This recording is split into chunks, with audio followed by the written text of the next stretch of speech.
All the saps around Saplin like Saplin a lot, but a Veep who sleeps near the Potomac did not. Whatever the reason his heart turned so foul, Dick couldn't say cheese without leaving a scowl. And where most hearts had blood flowing through, and that's all, young Dick's heart was cluttered and clogged up with gall.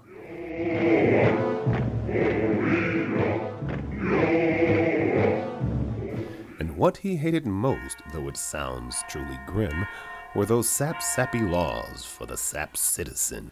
Crappy laws to protect saps from people like him.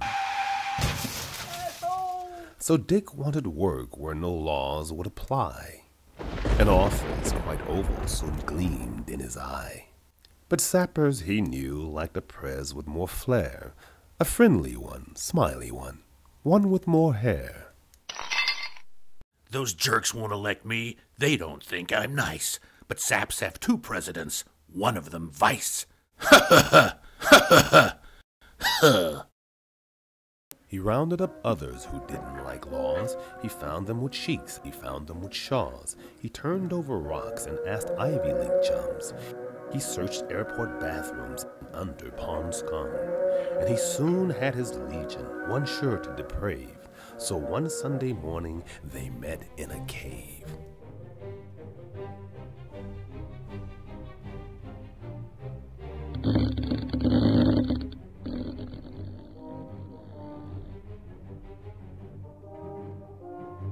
Some thumped on their Bibles, some put on airs, some kept falling off the right sides of their chairs. Sorry. What can we ruin first? Asked one tidy right bloke. Public schools, Dick answered. We'll make 'em a joke. We'll start our own colleges, hire our own, and send them into schools that by then we will own. We'll let middle-class sappies invest in our junk, keep 'em happy and dopey and a little bit drunk. Make sure their jobs serve to make bullets and bombs, so they won't mind a few little more Vietnams. We'll buy us an army we won't have to draft. We'll pay them with taxpayer money and graft. I may not have good looks or je ne sais quoi, but I know how to slither my way around law. There's a lapdog in Texas in pretty good health. I'll search for his Veep and, oh look, find myself. What a glorious plan, a plot well overdue. Dick would be number one, Tricky Dick number two. And his words pleased all these mighty right crooks. Halliburton knew he knew how to cook books. And oil kingpins thrilled to the brim. He'd send men to fight, all men say except them. They looked and they nodded and told him, we're in. Ah, crap. Elections were held, but things didn't go well. Reporters in Sapland slink into their shell. Just tell us who won. All we want is the score. It fell to the court. Lassie won 5-4. Don't worry, said Mose. There's nothing to dread. Lassie smokes his cigars and sleeps in his own bed. That's all we need. What great harm can he do? We're tired and we're bored and have bills overdue. So Dick got his power, more power than God. Now no one dared call him a psycho or fraud. He knew who to hire, knew who to ignore, knew how to not see corporate money offshore. Now saps don't have money, but think they still do, 'cause they let all the debt on their plastic accrue.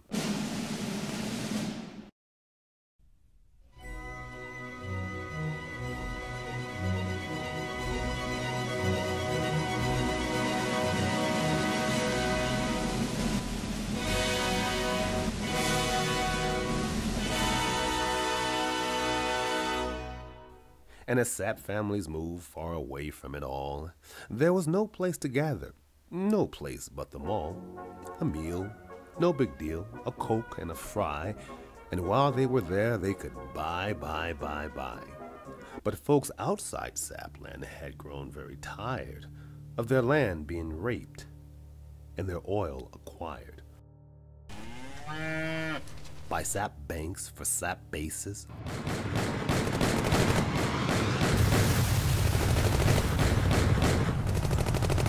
corporate knaves would bully the people and treat them like slaves.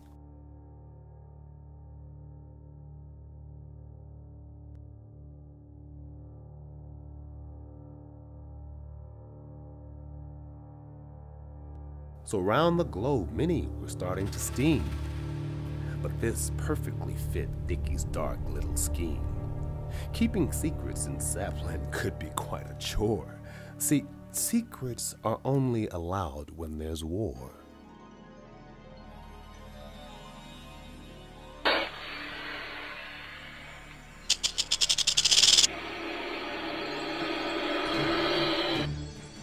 We may never know all of what happened to Wit. The day buildings fell, even ones that weren't hit. Who knew what? Who knew when? Who knew where or what for?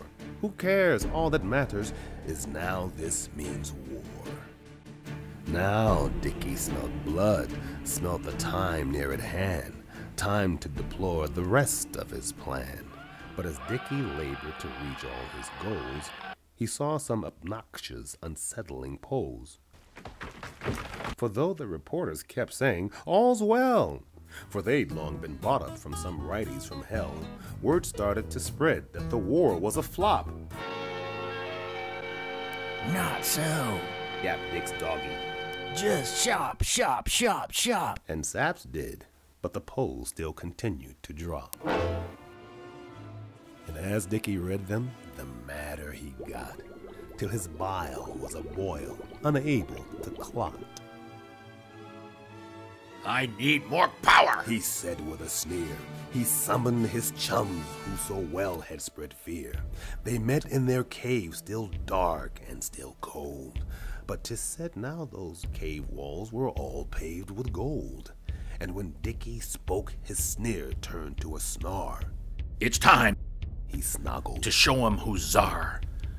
The saps are confused now, we've mocked them with words. We've said dirty means clean and seconds mean thirds. And free trade is fair trade and darkness is light. That hate brings us love and wrong can be right. Reporters don't cover real news anymore. It shouldn't be hard to trump up one more war. Saps just want to watch football and crap that's on Fox. And OJ and J-Lo and Brittany's crotch. We'll make voting machines Saps will vote on with glee. And we'll tell those machines sometimes 1 equals 3. And we'll stack all the courts and rewrite the laws and take out little phrases like probable cause. I'll catch those saps napping. I'll take what I'll take from those saps who sleep even when they're awake. Then Dick Cheney'd out of the room like a snake. Now government's there to help saplings out, to watch over their bridges, to warn about drought, to make sure big industry doesn't pollute, to watch food supplies and give bad ones the boot, and to make sure toys sold to saps, little saps, aren't made out of toxins or worse things than that. But there's no dough in safety, so Dick went to work. He dismantled departments one by one with a smirk.